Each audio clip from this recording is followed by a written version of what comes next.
How George Strait and Norma overcame the hardest moment of their lives. The stage lights dimmed as George Strait adjusted his black cowboy hat one final time before stepping into the spotlight. The crowd of 20,000 roared with anticipation, their voices echoing through the massive arena in Dallas. It was 1986, and George had just finished what many considered the performance of his career. His voice had carried an unusual depth that night, a raw emotion that seemed to reach into the very souls of everyone present. What the audience didn't know was that in just 4 hours, a phone call would shatter his world completely. Behind the curtain, Norma Strait waited with her characteristic warm smile, her blonde hair perfectly styled despite the Texas humidity that seemed to seep into every corner of the venue. She had been George's anchor since 1971, the steady presence that kept him grounded as his career soared to heights neither of them had ever imagined possible. Their love story was the kind that country songs were written about, high school sweethearts who had weathered every storm together, building a life that seemed almost too perfect to be real. "You were incredible out there," Norma whispered as George approached, still buzzing with the adrenaline that came after connecting with an audience in that magical way that separated good performers from legends. She reached up to straighten his collar, a gesture so natural and familiar that it spoke of decades of shared intimacy. "The way you sang Unwound tonight? I've never heard anything like it." George pulled her close, breathing in the familiar scent of her perfume. White shoulders, the same fragrance she'd worn since their wedding day. "It's because of you," he said softly, his Texas drawl thick with emotion. "Everything good in my life comes back to you and the kids." Their children, Jennifer and George Jr., were the center of their universe. 13-year-old Jennifer had inherited her mother's beauty and her father's musical ear, often singing along to his records with a voice that promised its own bright future. At 11, George Jr., everyone called him Bubba, was showing signs of inheriting the family's love for the cowboy way of life, spending every free moment at the ranch, learning to rope and ride with the same dedication his father brought to music. As they made their way through the maze of equipment and crew members backstage, George reflected on how far they'd come from those early days in Texas. He remembered the small honky-tonks where he'd played for tips and beer money, Norma sitting at a corner table, sometimes the only person in the audience who seemed to truly believe in his dream. She had worked multiple jobs to support them, while he chased what many considered an impossible goal, making it in Nashville without compromising the authentic country sound that was becoming increasingly rare in the industry. If you're enjoying this incredible journey with George and Norma, we'd love to have you join our community. Please subscribe to our channel and share your thoughts in the comments below. Tell us where you're watching from. We love connecting with viewers from around the world who appreciate these powerful stories of love, loss, and redemption. The music industry in the 80s was undergoing a dramatic transformation. Country music was being pulled in different directions, with some artists embracing a more pop-influenced sound that radio stations loved, but traditionalists viewed with suspicion. George had managed to find a middle ground, staying true to the classic country roots, while crafting songs that appealed to a broader audience. His voice carried the authenticity of someone who had lived the life he sang about, the late nights, the long drives, the devotion to family and the land. "Remember when you thought I was crazy for turning down that contract with Capitol?" George asked as they walked toward their car, the cool evening air a welcome relief after the intensity of the performance. He was referring to a decision 3 years earlier that had seemed financially irresponsible at the time, but had ultimately led to his current success with MCA Records. Norma laughed, the sound like music itself. "I never thought you were crazy. Stubborn, maybe, but never crazy. You knew what you wanted, and you weren't going to let anyone change your vision." She paused, looking up at the stars barely visible through the city lights. "That's what I love most about you, George. You never compromise on what matters." What mattered most was their family. George had seen too many marriages crumble under the pressure of fame and constant touring. He had made a conscious decision early in his career that success would never come at the expense of his relationship with Norma or his children. Every decision, from which tours to accept to how many interviews to give, was filtered through the lens of family first. The drive home to their ranch outside San Antonio was peaceful, the kind of comfortable silence that comes with years of shared understanding. George drove while Norma dozed in the passenger seat, her hand resting on his arm. The radio played softly, and George smiled when one of his own songs came on. "You Look So Good in Love," a track that had helped establish him as more than just another cowboy singer. The lyric spoke of seeing someone you care about finding happiness, and every time he heard it he thought of Norma and how she had blossomed alongside his career. Their ranch was George's sanctuary, 200 acres of Texas hill country, where he could shed the persona of George Strait, country music star, and simply be a husband and father.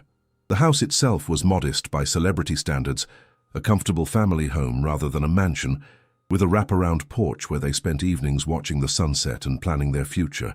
Jennifer and Bubba were asleep when they arrived home, but George and Norma checked on them anyway, a nightly ritual that had never changed despite the demands of touring. Jennifer's room was decorated with posters of horses and a few carefully chosen music stars, including one of her father that she claimed embarrassed her, but secretly made her proud. Bubba's room looked like a young cowboy's dream, with rope and saddles sharing space with homework and comic books.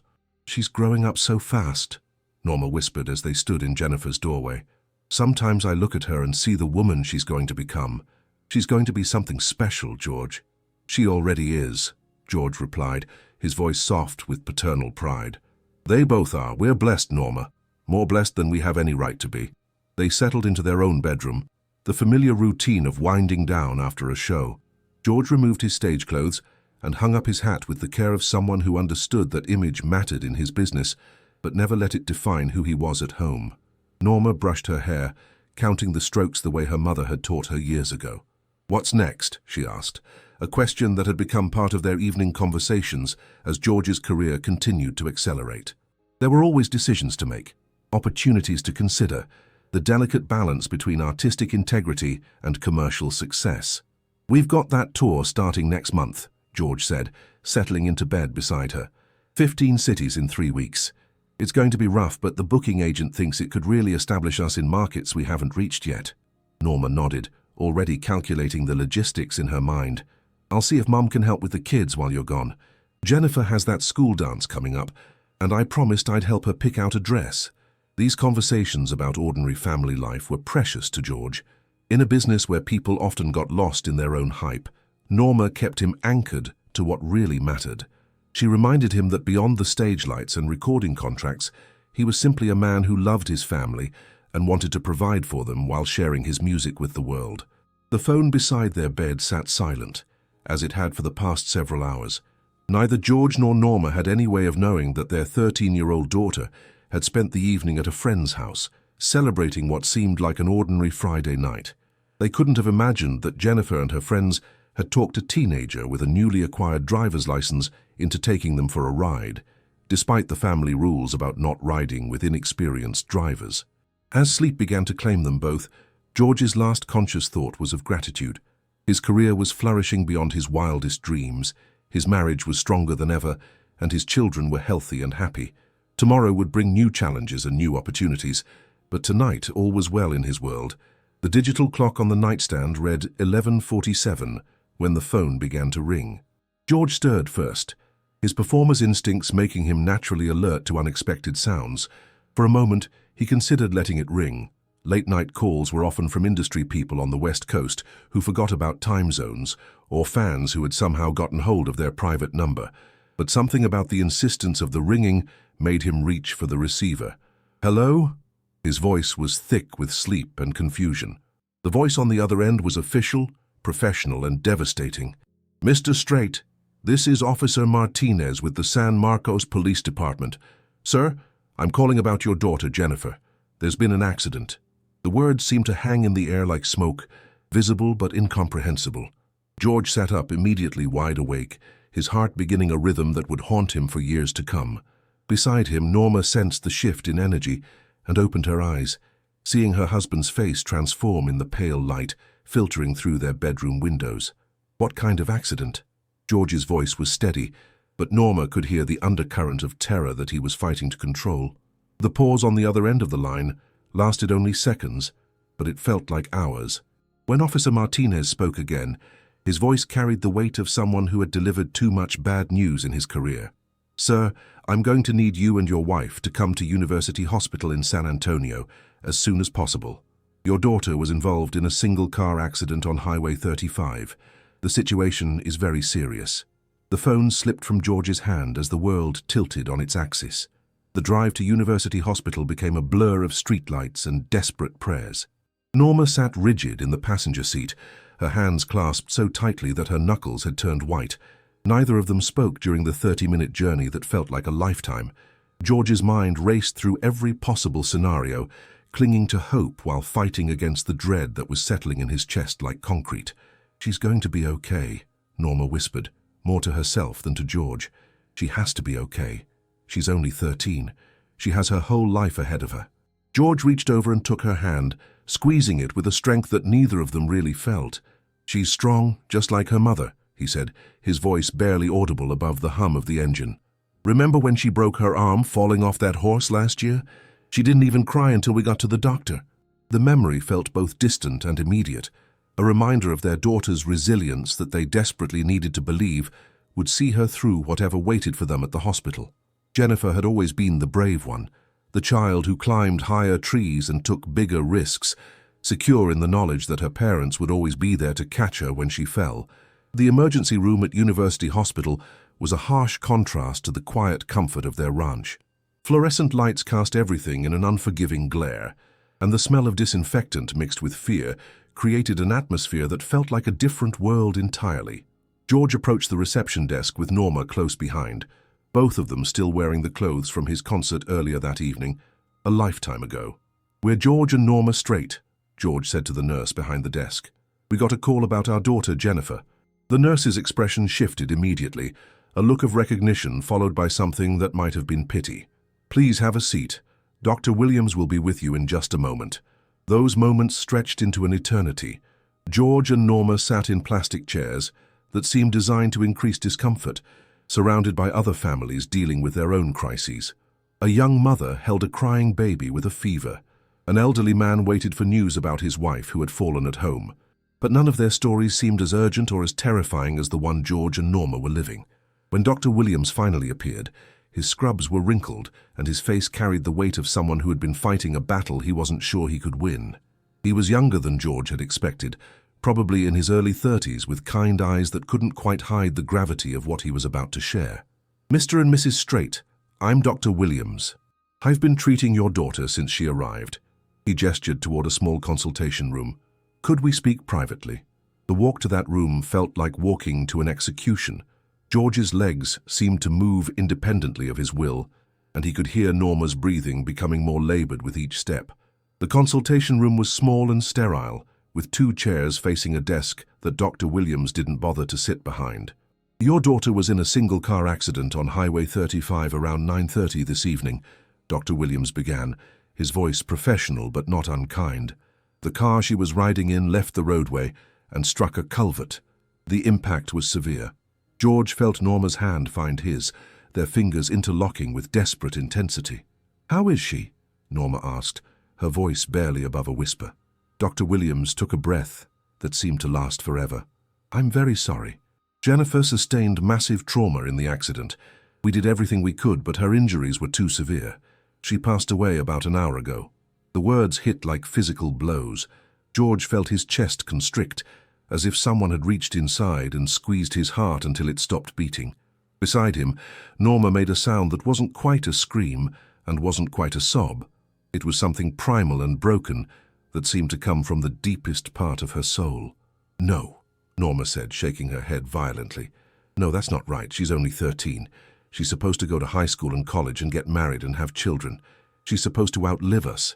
That's how it's supposed to work." Dr. Williams waited patiently as the reality began to sink in. George wrapped his arms around Norma, both of them shaking as the foundation of their world crumbled beneath them. Everything they had built their lives around, their family, their future, their belief that good things happened to good people, had been shattered in an instant. "The other children in the car?" George managed to ask. "The driver and 1 passenger survived with serious but non-life-threatening injuries. Another passenger is in critical condition, but stable. Your daughter—" Dr. Williams paused, choosing his words carefully. Jennifer was sitting directly behind the driver. She took the full impact. The randomness of it was almost as devastating as the loss itself. A different seat, a different angle, a few seconds earlier or later, any number of tiny variables might have changed everything. But there was no comfort in what-ifs, only the brutal reality that their daughter was gone. They were allowed to see her, a decision that both of them would question for years to come. Jennifer looked peaceful, almost as if she were simply sleeping, but the stillness was wrong in a way that defied description. George had seen her sleep thousands of times, had watched the gentle rise and fall of her breathing, had listened to the soft sounds she made when she dreamed. This silence was complete and final. Norma collapsed into the chair beside the bed, taking Jennifer's hand in both of hers. "She's so cold," she whispered, rubbing her daughter's fingers as if she could somehow warm life back into them. "She's always been warm. Even as a baby, she was like a little heater." George stood at the foot of the bed, unable to move closer. Part of him still believed that if he didn't get too close, if he didn't fully accept what he was seeing, somehow it wouldn't be real. This couldn't be his daughter, the girl who had hugged him goodbye just that morning before school, who had promised to help him with the horses when he got back from his show. "I should have been home," George said, his voice cracking. "I should have been there to tell her not to get in that car. I should have protected her." "You couldn't have known," Norma replied, but her words lacked conviction. They were both thinking the same thing, that somehow, some way they should have prevented this. They were her parents. It was their job to keep her safe. The drive home was even more surreal than the drive to the hospital. They were returning to a house that would never be the same, to a life that had been irrevocably changed. George found himself driving slowly, reluctant to reach their destination, as if delaying their arrival might somehow postpone the reality of what came next. Bubba was still asleep when they arrived, unaware that his world had changed as dramatically as theirs. They stood outside his bedroom door for several minutes, neither of them ready to speak the words that would shatter their son's innocence.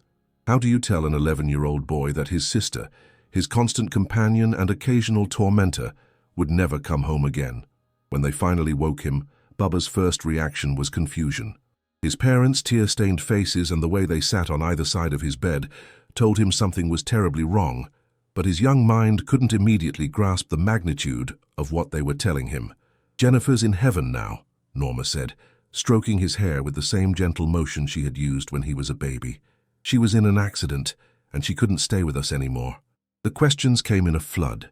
How, why, when, what happened to the other kids? Would she come back? Was it his fault for fighting with her earlier that week about whose turn it was to feed the horses? George and Norma answered as best they could, but many of the questions had no good answers. How do you explain randomness and tragedy to a child who still believes the world is fundamentally fair? The sun rose on a Saturday that felt like it belonged to someone else's life. George stood on their front porch, looking out at the ranch that had always been his sanctuary, but the familiar view seemed foreign now. The horses still needed to be fed. The bills still needed to be paid. Life, incomprehensibly, was expected to continue.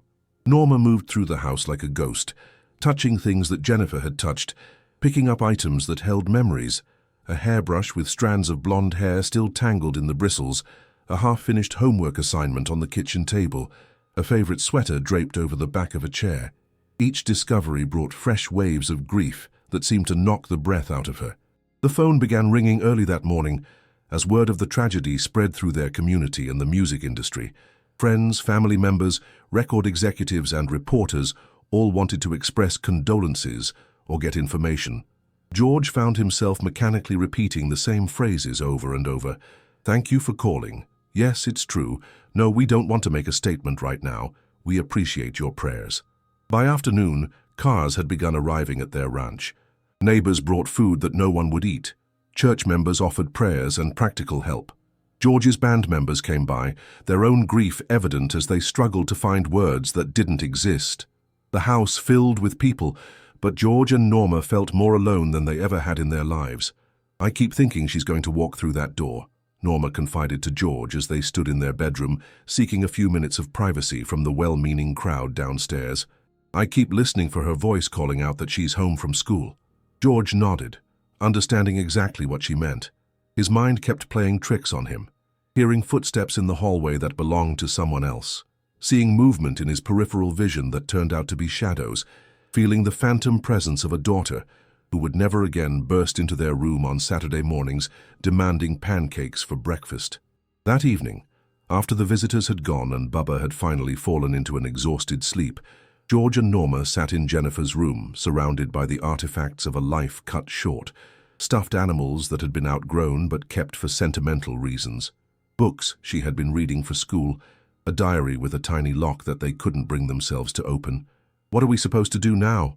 Norma asked, the question hanging in the air like smoke. "How are we supposed to live without her?" George had no answer. For the first time in his adult life, he felt completely helpless. His success in the music industry had given him confidence that most problems could be solved with enough determination and hard work. But this wasn't a career challenge or a business decision. This was a wound that no amount of effort could heal, a problem that had no solution. The days that followed blurred together in a haze of funeral arrangements and administrative details that seemed obscene in their ordinariness. Choosing a casket, selecting flowers, deciding on pallbearers, each decision felt like a betrayal of their daughter's memory, as if reducing her life to these practical considerations somehow diminished who she had been. The funeral was held at their church, a small building that had been part of their family's spiritual life for years. George had performed at countless venues, but walking down that center aisle felt like the most difficult performance of his life. The church was packed with people whose faces swam together through his tears, family, friends, fans who had never met Jennifer but felt connected to her through George's music. Pastor Williams, who had baptized Jennifer when she was 8, spoke about the mystery of God's plan and the comfort of knowing she was in a better place. The words were meant to heal, but they felt hollow to George and Norma. They didn't want their daughter in a better place. They wanted her home, arguing with her brother about television channels and complaining about homework. George had been asked to speak, but when the moment came, he found himself unable to form words. Instead, he simply stood at the podium for several long moments, looking out at the sea of faces that represented a community united in grief. When he finally spoke, his voice was barely above a whisper. "Jennifer was the best of both of us," he said, his eyes finding Norma in the front pew. "She had her mother's kindness and strength, and maybe a little bit of her father's stubbornness. She made us better people just by being herself. We're going to miss her every day for the rest of our lives." The burial was private, attended only by immediate family and their closest friends. As they lowered the small casket into the ground, George felt something inside himself break in a way that he wasn't sure could ever be repaired. This was supposed to be the moment of closure, the beginning of healing, but it felt more like the end of everything he had believed about how life was supposed to work. Norma threw a single red rose onto the casket, the same color of roses George had given her on their first date 16 years earlier. "Goodbye, baby girl," she whispered, and the words carried on the wind like a prayer that would never be answered. In the weeks that followed, they discovered that grief was not a linear process with clear stages and eventual resolution. Instead, it was a daily choice between getting out of bed and staying under the covers forever. Some days George managed to function almost normally, handling business calls and making decisions about his career. Other days he couldn't bear to hear music at all, the sound of his own voice on the radio serving as a painful reminder of the night when everything changed. Norma found herself frozen in moments that should have been simple. Standing in the grocery store, she would suddenly remember that she didn't need to buy Jennifer's favorite cereal anymore. Driving past the school, she would instinctively look for her daughter among the groups of teenagers, forgetting for a split second that Jennifer wouldn't be there. Their marriage, which had been their anchor through every other storm, began to show signs of strain. They grieved differently on different timelines, and neither of them knew how to help the other. George threw himself into work with an intensity that worried Norma, while she found herself unable to concentrate on anything for more than a few minutes at a time. "We're losing each other," Norma said one evening as they sat in their living room, the silence between them heavy with unspoken pain. "I feel like I'm losing you too, and I can't handle that on top of everything else." George looked at his wife, really looked at her, for the first time in weeks. She had lost weight, and there were dark circles under her eyes that spoke of sleepless nights spent crying into her pillow. He realized that in his own grief he had forgotten that she was drowning too. "I don't know how to do this," he admitted, his voice breaking. "I don't know how to be a husband or a father or anything else when I can't even figure out how to get through one day without her."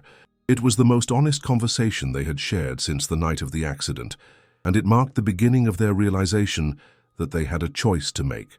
They could let their grief destroy what remained of their family, or they could find a way to honor Jennifer's memory while learning to live again. Neither option seemed possible, but doing nothing was slowly killing them both. 3 months after the funeral, George received a call from his record label. His next album was scheduled to begin production in 6 weeks, and there were questions about whether he would be ready to return to the studio.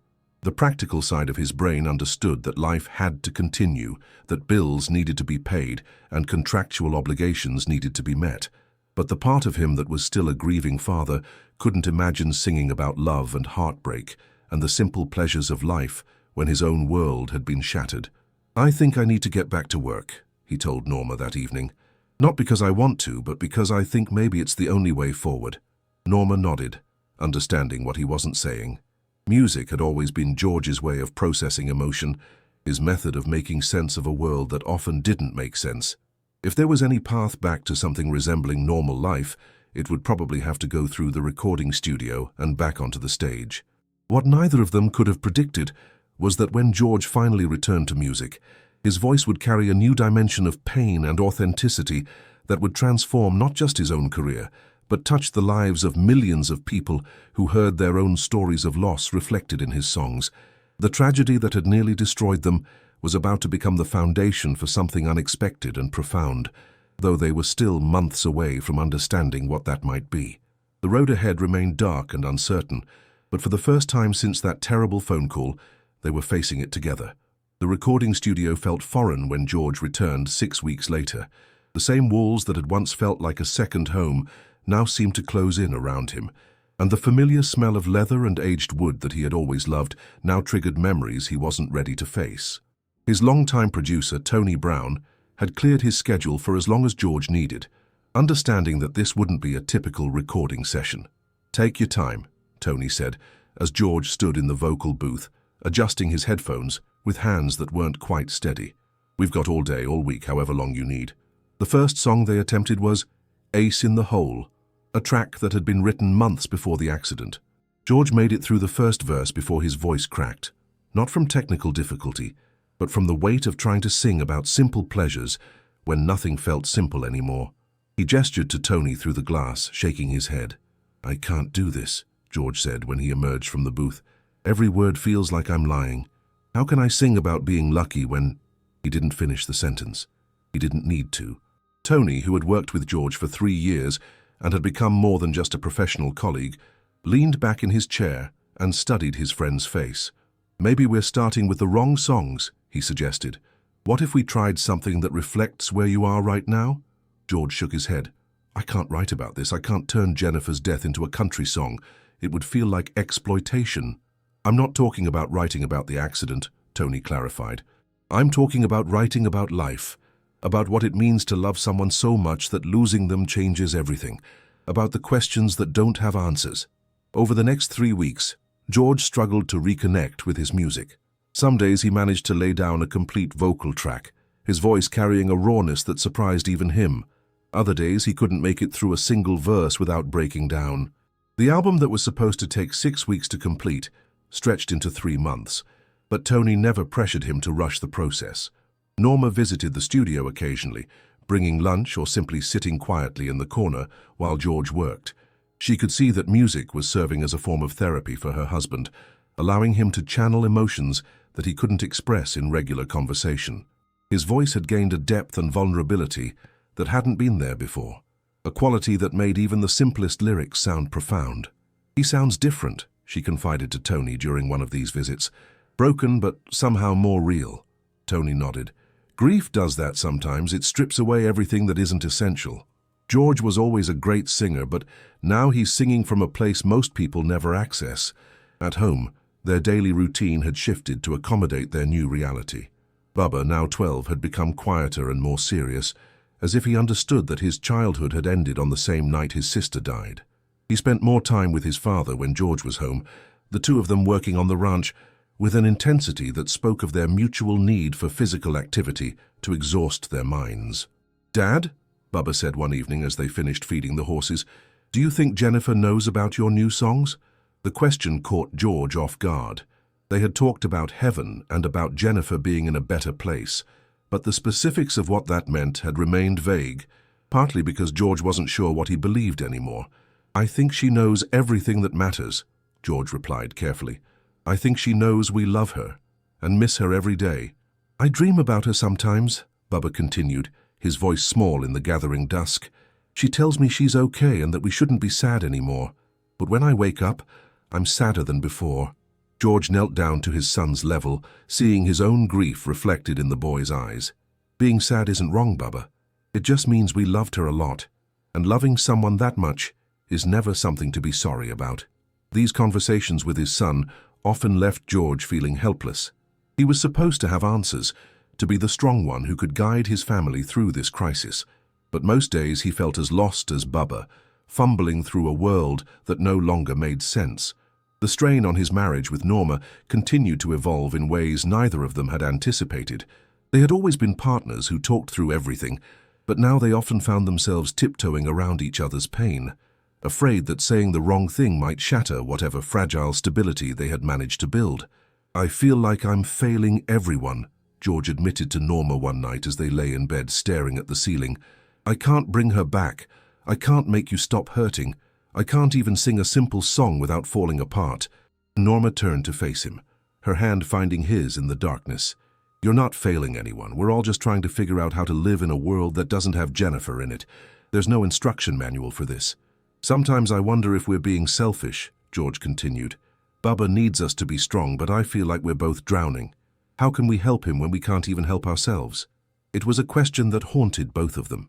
They had always been devoted parents, but grief had made them self-absorbed in ways that felt foreign and wrong. They went through the motions of caring for Bubba, making sure he was fed and getting to school and had clean clothes, but the easy affection and attention that had once come naturally now required conscious effort. 3 months into this new reality, as George was finally beginning to complete tracks for his album, something unexpected happened that would change the trajectory of their healing process. Norma was sorting through the mail, a task that had become increasingly difficult as condolence cards continued to arrive from fans and friends, when she discovered an envelope with no return address, addressed simply to the Strait family.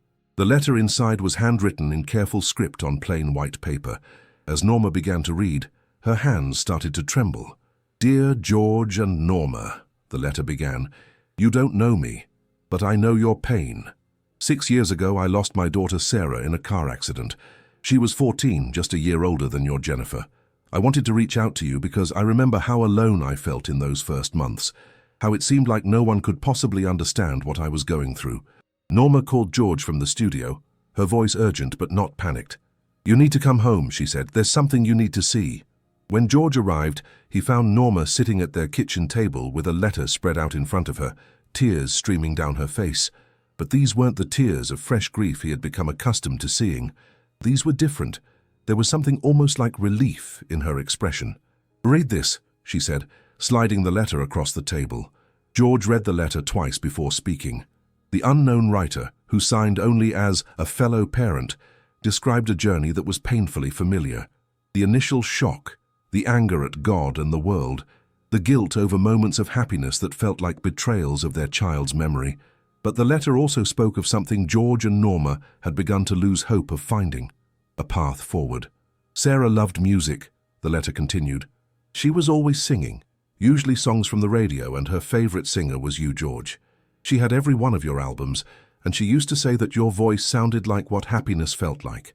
On the night she died, she had been at a friend's house, and they had been singing along to Unwound when the phone rang with the call that every parent dreads."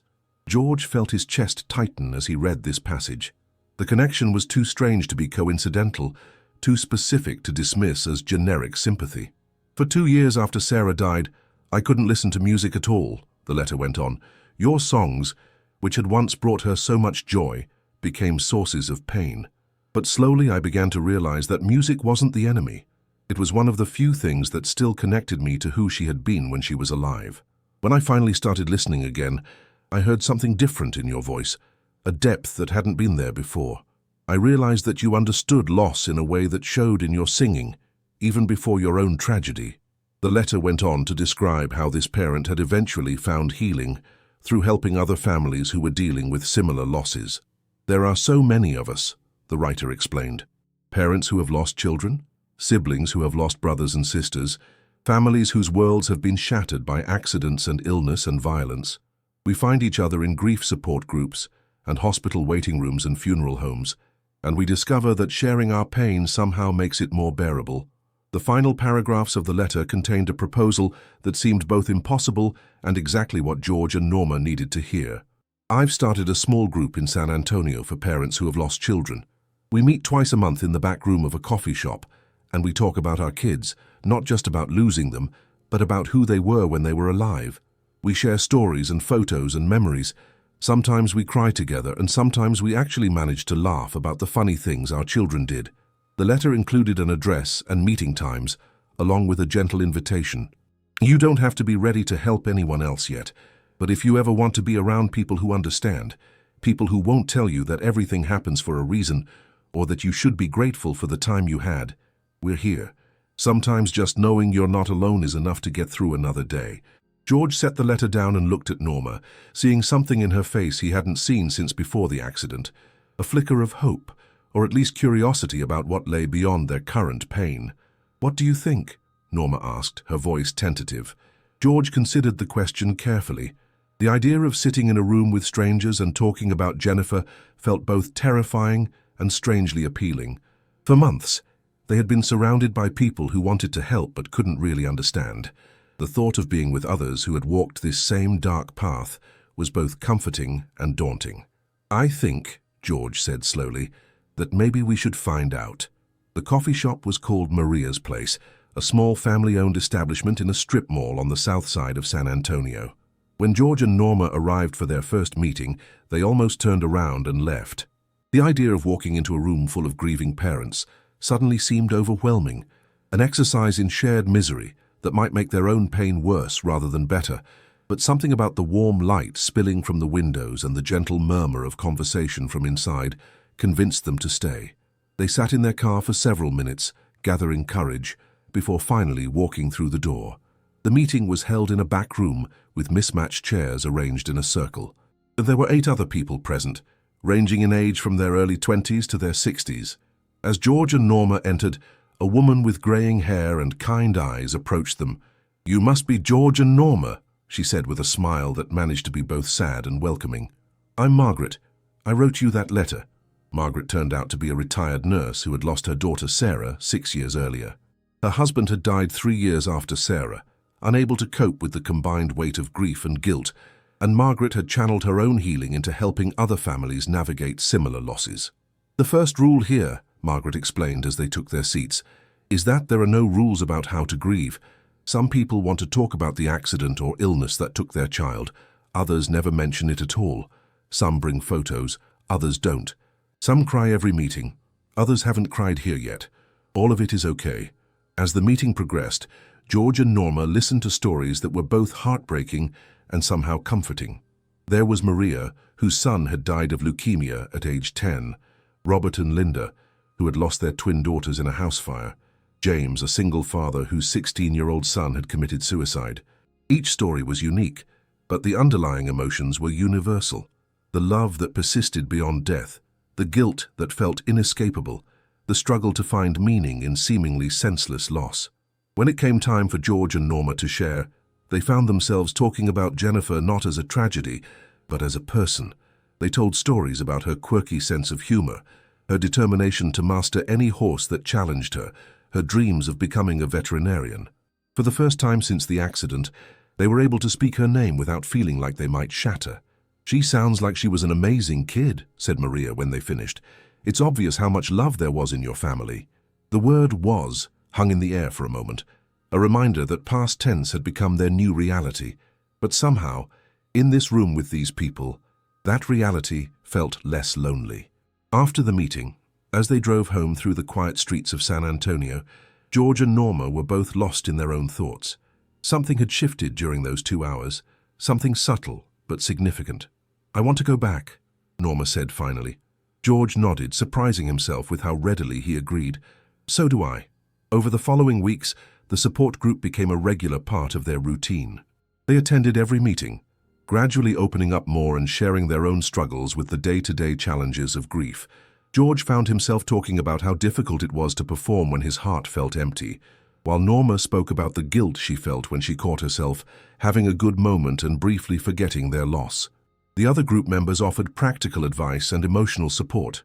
But more importantly, they provided something George and Norma had lost: a sense of community with people who truly understood their experience. Margaret became particularly important to them, serving as a gentle guide who had walked this path before and could offer hope that healing was possible without betraying their daughter's memory. "Grief isn't something you get over," Margaret explained during one meeting. "It's something you learn to carry differently. The weight never completely goes away, but you get stronger at bearing it, and eventually you find ways to honor your child's memory that bring more comfort than pain." As spring turned to summer, George noticed changes in both himself and Norma. They were sleeping better, eating more regularly, and finding small moments of genuine happiness that didn't immediately trigger guilt. Their conversations became less centered on their loss and more focused on their life together and their responsibility to Bubba. The transformation was gradual and sometimes inconsistent. They still had terrible days when grief overwhelmed them, but the trajectory was clearly toward healing rather than deeper despair. The support group had given them something they hadn't even realized they were missing: permission to continue living while still honoring their daughter's memory. One evening in late June, as they sat on their front porch watching the sunset, Norma brought up something that had been on both their minds. "I've been thinking about Margaret's suggestion," she said, referring to a conversation from the previous week's meeting, "about maybe starting our own group."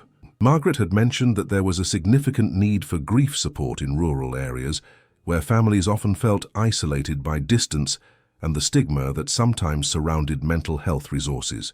She had suggested that George and Norma, with their visibility and resources, might be uniquely positioned to help fill that gap. "What would that look like?" George asked, though he had been considering the same possibility. "I don't know exactly," Norma admitted, "but I keep thinking about how alone we felt before we found Margaret's group. If we could help even one family feel less alone, wouldn't that be worth it?" The idea of turning their private pain into a public service was both appealing and terrifying. George understood that his celebrity status could be both an asset and a complication. It might attract attention to the cause, but it might also make some families uncomfortable about seeking help. "We'd have to be careful about privacy," George said. "People would need to know they could come without worrying about publicity or gossip." "Maybe that's exactly why it should be us," Norma replied. "We understand what it means to need privacy during grief. We could create something that protects that." As they continued talking, the outlines of a plan began to emerge. They would start small, maybe just a monthly meeting at their church or in a rented community center room. They would focus on families in rural areas who might not have access to professional grief counseling, and they would keep their involvement as quiet as possible, letting the help speak for itself rather than using it as a platform for publicity. It was the first time since Jennifer's death that they had talked about the future with genuine enthusiasm rather than mere resignation. The idea of channeling their grief into something constructive, something that honored their daughter's memory while helping others, felt like the beginning of a new chapter in their story. But as they would soon discover, even the best intentions couldn't prepare them for the challenges that lay ahead, or for the unexpected ways their private mission would intersect with George's public career.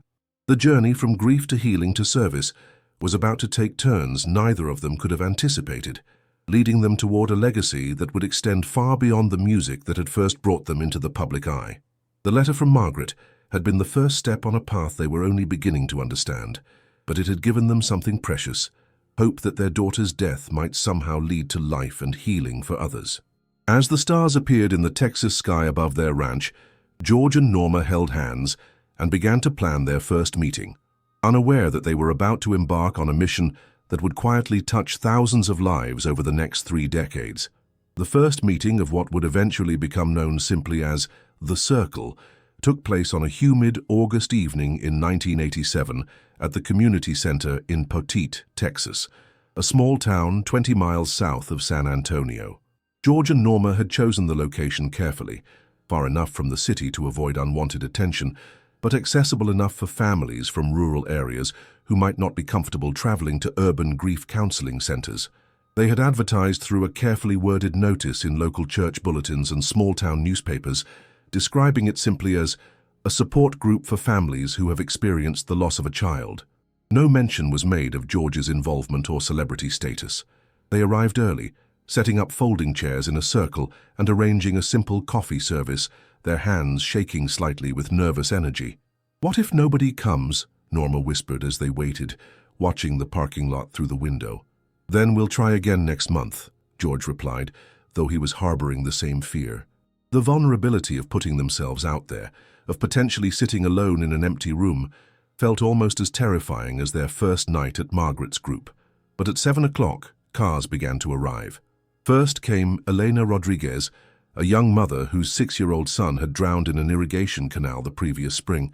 Then Robert and Martha Hayes, an elderly couple who had lost their adult daughter to cancer. By 7:15, 12 people had gathered in the small room, their faces carrying the same mixture of hope and wariness that George and Norma remembered from their own first meeting. George introduced himself and Norma using only their first names, and most of the group seemed unaware of his musical career. Those who did recognize him appeared to understand instinctively that his fame was irrelevant in this context. He was simply another grieving parent, no different from anyone else in the circle. "We're here because we know what it feels like to lose a child," George began, his voice steady but soft. "We're not counselors or experts. We're just people who have walked this path and found that sharing the journey with others makes it a little less lonely." The meeting followed the same gentle structure Margaret had established in San Antonio. People shared stories about their children, not focusing on how they died, but on who they had been while alive. There were tears, but there was also laughter, as parents remembered funny things their children had said or done. For 2 hours, these families were able to speak their children's names in a place where that wasn't painful for others to hear. After everyone else had left, George and Norma sat in the empty community center, cleaning up coffee cups and folding chairs. The evening had been emotionally draining, but also strangely energizing. They had witnessed something powerful. People who had been carrying their grief in isolation, suddenly finding a place where their pain was understood and their children's memories were honored.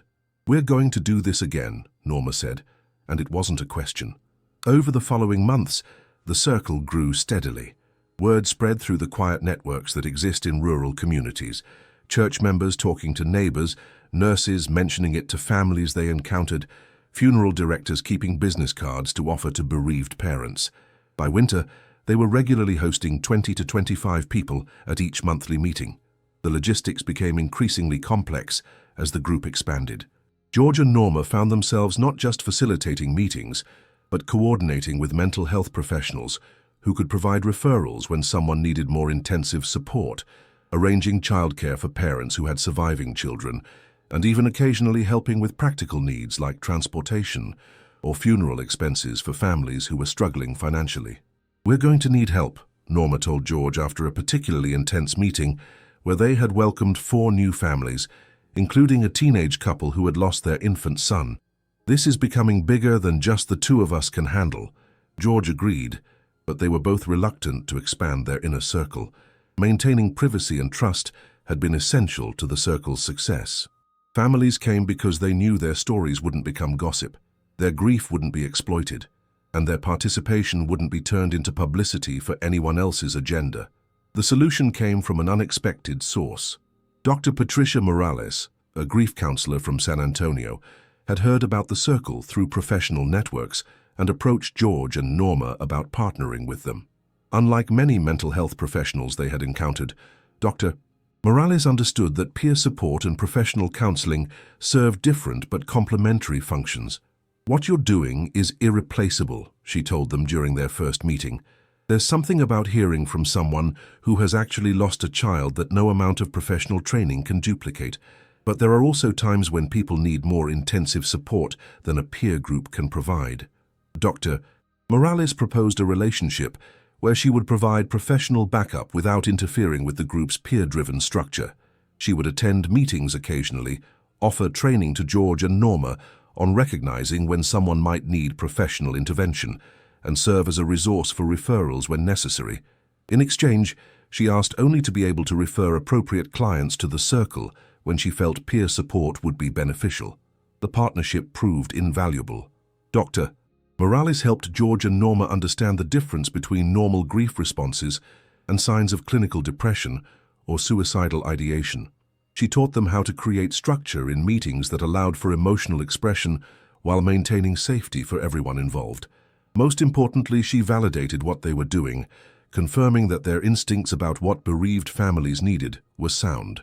As the circle became more established, George found that his musical career was also evolving in unexpected ways. The raw emotion that had initially made recording difficult was now serving him well in the studio and on stage. His voice carried a depth and authenticity that resonated with audiences in ways that went beyond entertainment. The album he had struggled to complete in the months after Jennifer's death was finally released in early 1988. Critics noted a new maturity in his vocal style, a willingness to explore darker emotional territory that added complexity to even his most upbeat songs. Fans responded with an intensity that surprised everyone, including George's record label. Oceanfront Property became his first #1 hit to reach the top of both the country and pop charts simultaneously.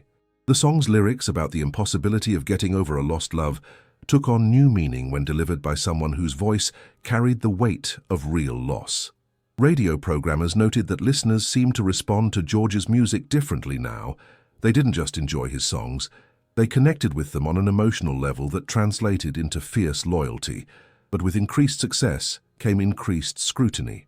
Reporters began asking more personal questions about George's family and his obvious emotional evolution as a performer.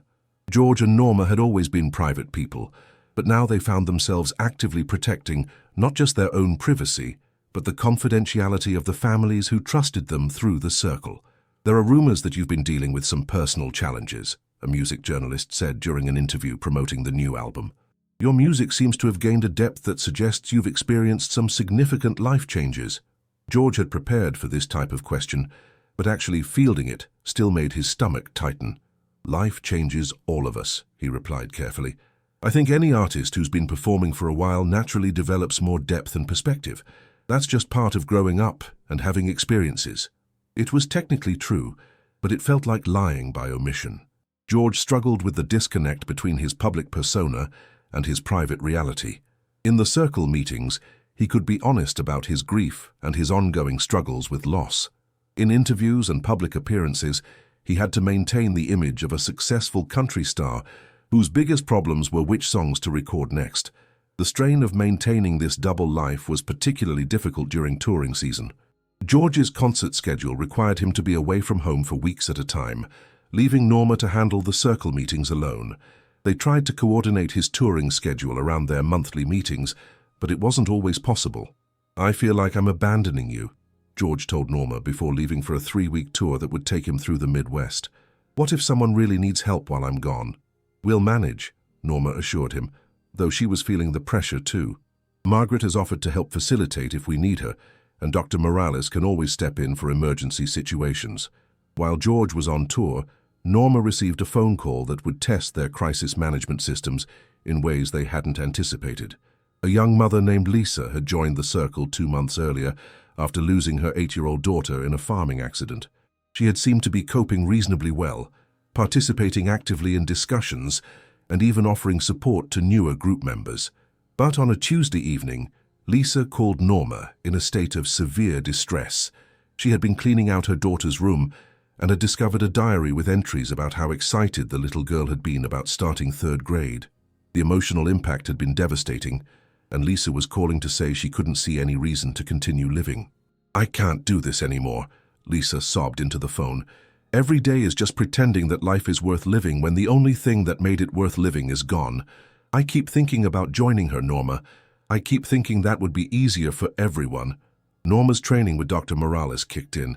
She kept Lisa on the phone while using her other line to call Dr. Morales, who immediately agreed to meet them at the hospital. Within an hour, Lisa was receiving professional crisis intervention, but it was the combination of peer support and professional care that ultimately helped her through the immediate crisis. When George returned from his tour and learned about the incident, he was shaken by how close they had come to losing someone from their group. It drove home the reality that the circle, while healing and helpful, was also dealing with people who were genuinely struggling to survive their grief. "Maybe we're in over our heads," George said to Norma as they discussed implementing new safety protocols. "Maybe we should step back and let the professionals handle this." "Lisa told me something when she was feeling better," Norma replied.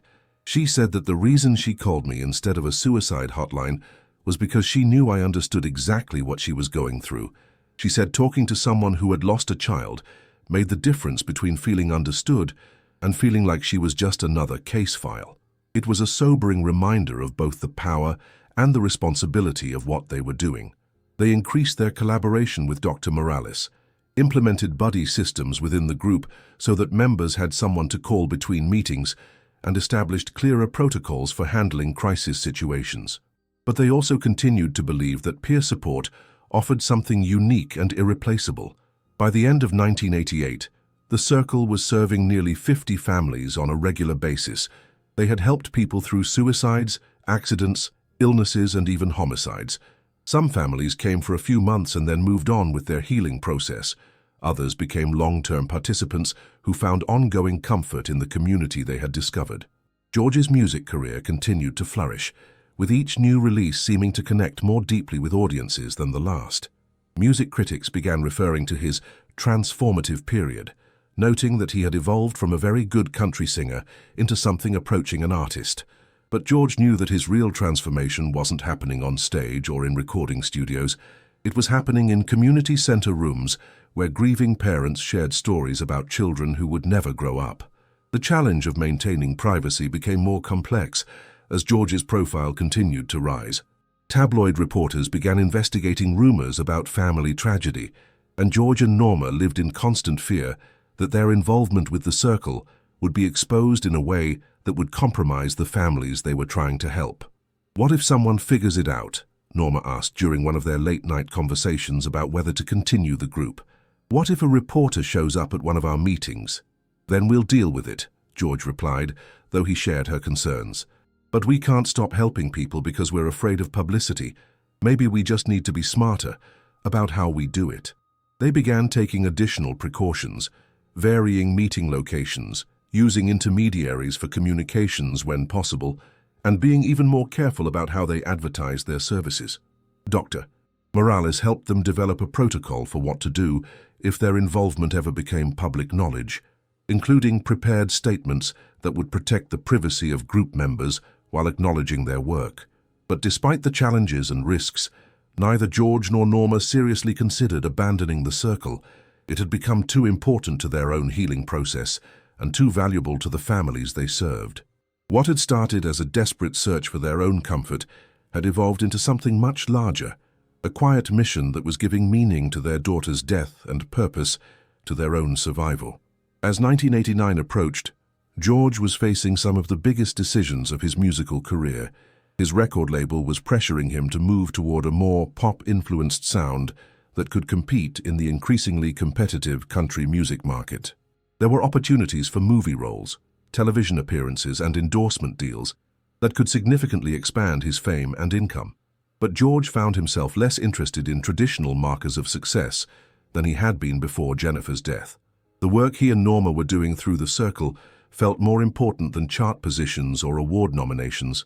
Music remained his passion and his profession, but it was no longer his primary source of meaning and identity. "I want to be known for something more than just hit songs," he told Norma as they discussed his career options. "When people remember George Strait in 50 years, I want them to remember someone who used his success to help others, not just someone who sold a lot of records." It was a perspective that would guide his decisions for decades to come, leading him to turn down opportunities that might have made him even more famous, but would have interfered with his ability to continue the quiet work that had become his true calling. The king of country music was discovering that his real kingdom wasn't built on stages and recording studios, but in small rooms where broken hearts learned to beat again. As they prepared for their second full year of operating the Circle, George and Norma could see that they were building something that would outlast their own involvement. Families who had been helped early in the process were beginning to return as volunteers, offering support to newer members and helping with the practical aspects of running the group. What had started as their private grief was becoming a community of healing that had its own momentum and life. But they were also beginning to understand that their story was far from over. The work they were doing would continue to evolve and expand in ways they couldn't yet imagine, touching lives across the country and eventually around the world. The letter from Margaret had opened a door that led to a hallway with many more doors, each representing new opportunities to transform pain into purpose and isolation into community. The most surprising discovery was that helping others heal had accelerated their own healing in ways they hadn't expected. While they would never stop missing Jennifer, they had found a way to honor her memory that brought them closer together rather than driving them apart. Their marriage, which had nearly crumbled under the weight of shared grief, was becoming stronger than it had ever been as they discovered new ways to support each other and new reasons to face the future together. As the second anniversary of Jennifer's death approached, George and Norma felt ready to face it, not just as parents mourning their daughter, but as people who had found a way to create life and hope from tragedy. They were about to discover that their quiet mission was attracting attention from unexpected sources, and that the privacy they had fought so hard to maintain might not be sustainable much longer. But they were also about to learn that sometimes exposure brings opportunities to help, on a scale they had never imagined possible. The revelation came in the spring of 2016, nearly 30 years after Jennifer's death, in a way that neither George nor Norma could have anticipated. George was being interviewed for a documentary about the evolution of country music when the filmmaker Sarah Chen asked him about the emotional depth that had characterized his music since the late 1980s. "There's a vulnerability in your voice that emerged around that time," Sarah observed during what was supposed to be a routine interview. "It's as if you had experienced something that changed your perspective fundamentally. Can you talk about what that was?" George had fielded similar questions hundreds of times over the decades, always deflecting with general comments about maturity and life experience. But something about Sarah's approach was different. She wasn't looking for gossip or sensational stories, but seemed genuinely interested in understanding the artistic evolution she had observed. For reasons he couldn't fully explain even to himself, George found himself telling Sarah about Jennifer's death. Not the details of the accident, which remained too painful to discuss casually, but about the impact it had on his life and music. Sarah listened with obvious compassion, asking thoughtful questions that demonstrated she understood she was being trusted with something precious. "I can't imagine how you and Norma managed to survive something like that," Sarah said, when George finished speaking. "Losing a child, it destroys so many families. How did you find your way through?" And then, perhaps because he was tired of carrying the secret after 3 decades, or perhaps because he sensed that Sarah would handle the information responsibly, George told her about the circle. He spoke about Margaret's letter, about the first meeting in Poteet, about the thousands of families they had helped over the years. He described how the work had saved his marriage and given meaning to their loss. He talked about the careful balance they had maintained between his public career and their private mission, and about the profound impact that serving others had on their own healing process. Sarah was visibly moved by the story. "George, do you realize what you're telling me? You and Norma have been running what amounts to a national grief support network for 30 years, and nobody knows about it." When George confirmed that their involvement had been kept secret all this time, Sarah made a request that would change everything. "Would you consider letting me document this, not for the country music documentary, but as its own story? I think people need to hear about what you've accomplished." George's first instinct was to refuse. The privacy that had protected the circle's participants for 3 decades felt too important to compromise. But Sarah's proposal included safeguards that addressed his concerns. She would focus on George and Norma's story without identifying specific group members. She would donate any profits from the documentary to grief support organizations, and she would give them final approval over any footage used. More importantly, Sarah argued that going public might actually expand their ability to help people. "You've helped thousands of families directly," she pointed out, "but imagine how many more you could help if other people started similar groups in their own communities. Your story could inspire a movement." George discussed the proposal with Norma that evening, and they spent weeks considering the implications. After 3 decades of protecting their privacy, the idea of public exposure felt terrifying. But they were also in their 70s now, and they had begun thinking about how to ensure the circle would continue without them. "Maybe it's time," Norma said finally. "We've proven that this kind of peer support works. If sharing our story helps other people start their own groups, maybe Jennifer's death could end up helping even more families than we ever imagined." The decision to participate in the documentary led to other revelations. As Sarah began researching their story, she discovered that the circle had grown far beyond what even George and Norma fully understood. Families they had helped in the early years had started their own support groups in other communities. Dr. Morales had incorporated their model into her professional practice and had trained other counselors to use similar approaches. Margaret, now in her 80s but still sharp and engaged, had maintained detailed records of the circle's impact over the years. When Sarah interviewed her, she revealed statistics that stunned even George and Norma. Their original group had directly served over 5,000 families, but the ripple effects had reached an estimated 50,000 people when you counted family members, friends, and secondary groups that had been inspired by their model. What George and Norma created wasn't just a support group, Margaret explained to Sarah's camera. It was a new way of thinking about grief support that emphasized peer connection over professional intervention. They proved that sometimes the best person to help someone who's grieving is someone who has walked that same path. The documentary, titled After the Music Stops, How George Strait Turned Tragedy into Hope, premiered at the Sundance Film Festival in January 2017. The response was overwhelming. Audience members wept openly during the screening, and the standing ovation lasted nearly 10 minutes, but the real impact came after the film's wider release. Within weeks of its broadcast on HBO, George and Norma were receiving letters from around the world, not just from bereaved parents, but from people who wanted to start their own support groups for various types of loss. Grief counselors requested training materials. Churches asked for guidance on starting their own circles. Medical professionals wanted to incorporate peer support into their practice.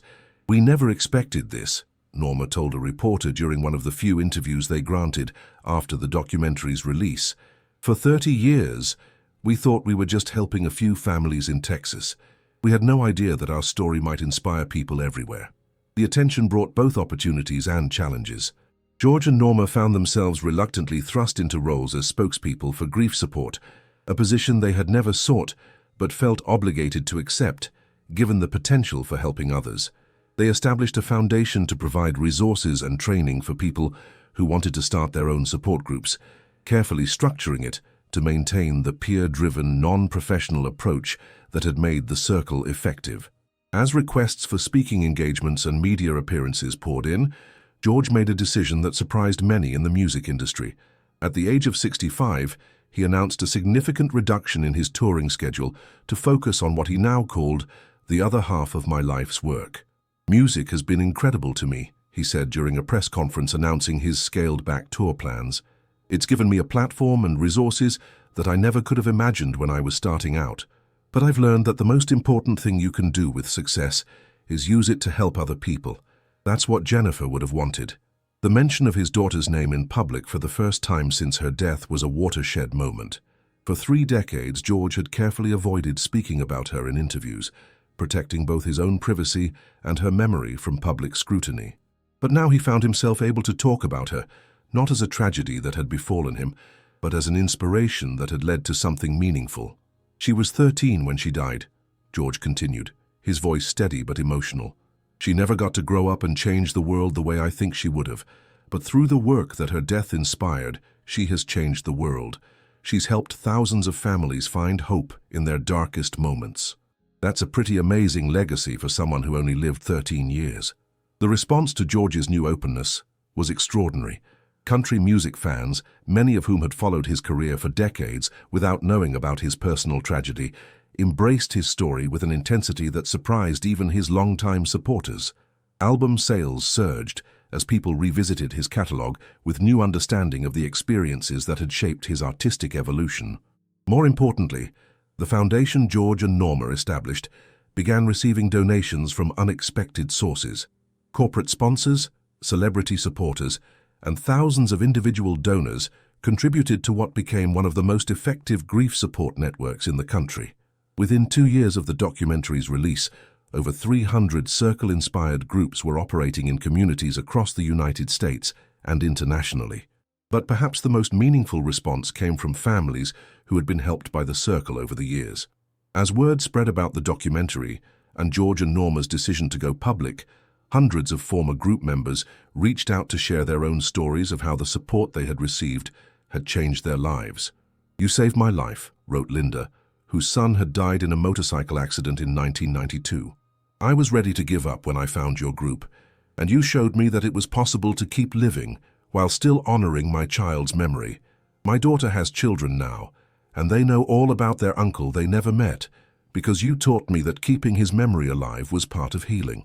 Similar letters arrived daily, each telling a story of how the circle had provided hope during the darkest period of someone's life. George and Norma read every letter, often moved to tears by the long-term impact of connections that had been made decades earlier. We knew we were helping people, Norma reflected during an interview on her 75th birthday, but we had no idea that the help would continue to ripple outward for so many years. People we helped in the 1980s are now helping others, and their children understand grief and loss in ways that make them more compassionate human beings. As George approached his 70th birthday in 2018, he made another surprising announcement. For the first time since Jennifer's death, he was ready to release a song he had written about her. The song, titled 13, had been written in the months after her death, but had been considered too personal to share publicly. "I wrote this song when the pain was still too raw to imagine sharing it with anyone," George explained during a special acoustic performance that was recorded for the Foundation's annual fundraising event. "But now I think Jennifer would want other parents to hear it, to know that it's okay to grieve and it's okay to hope at the same time." The song was unlike anything George had ever recorded publicly, sparse, intimate, and devastatingly honest about the experience of losing a child. When it was released as a single, with all proceeds going to the Foundation, it became his first #1 hit in over a decade. But more than its commercial success, the song served as a bridge between George's public and private personas, finally integrating the tragedy that had shaped him with the music that had made him famous. Radio programmers reported that 13 generated more listener response than any song in recent memory. Parents who had lost children called stations to share their own stories. People who had never experienced such a loss said the song helped them understand friends and family members who had. Grief counselors incorporated it into their practice as a tool for helping clients express emotions they couldn't put into words. The success of 13 led to George's most ambitious project yet, a full album of songs dealing with loss, healing, and hope. After the Rain was recorded over the course of a year, with George donating his time, and the record label donating all production costs so that profits could benefit grief support organizations nationwide. The album was both a critical and commercial success, but its real impact was measured in the conversations it started and the support it provided to people who were struggling with their own losses. Songs like Empty Chair and Letters to Heaven became anthems for the grieving community, while tracks like New Morning and Learning to Live Again offered hope for those further along in their healing journey. As 2019 dawned, George and Norma could look back on more than 3 decades of work that had grown from their personal tragedy into a movement that was touching lives around the world. The Circle had evolved into a network of support groups operating in 12 countries. The Foundation had provided training and resources to thousands of facilitators, and George's music had become a soundtrack for healing that reached people far beyond the traditional country music audience. But perhaps most importantly, their own healing had reached a point where they could speak about Jennifer, not just as a daughter they had lost, but as a daughter whose brief life had inspired decades of service to others. They had learned to carry their grief differently, as Margaret had predicted 30 years earlier, not as a burden that weighed them down, but as a reminder of how much they had loved and how much that love could accomplish when channeled into helping others. "People sometimes ask me if I've gotten over losing Jennifer," George said during his acceptance speech when he was awarded a humanitarian recognition from the Country Music Association in 2019. "The answer is no, and I hope I never do. The love I had for her and the pain of losing her are what motivated everything good that came after. Getting over it would mean forgetting what made me want to help other people in the first place." As he stood on that stage, looking out at an audience that included country music stars, industry executives, and dozens of families who had been helped by the Circle over the years, George reflected on the journey that had brought him to this moment. He thought about the 19-year-old kid who had dreamed of making it in country music, about the young father who had believed that good things happened to good people, about the broken man who had almost lost everything when tragedy struck. But mostly he thought about Jennifer, and about how proud she would be to know that her short life had inspired such a long legacy of healing. In losing his daughter, George had discovered his true calling. In facing their deepest pain together, He and Norma had found a love stronger than they had ever imagined possible, and in helping others transform their own tragedies into purposes, they had learned that sometimes the most meaningful success comes not from what you achieve for yourself, but from what you make possible for others. The king of country music had built his most important kingdom, not on stages or in recording studios, but in small rooms where broken hearts learned to beat again. And that kingdom would continue to grow long after the last song was sung, ensuring that Jennifer's 13 years of life would echo through countless generations of healing.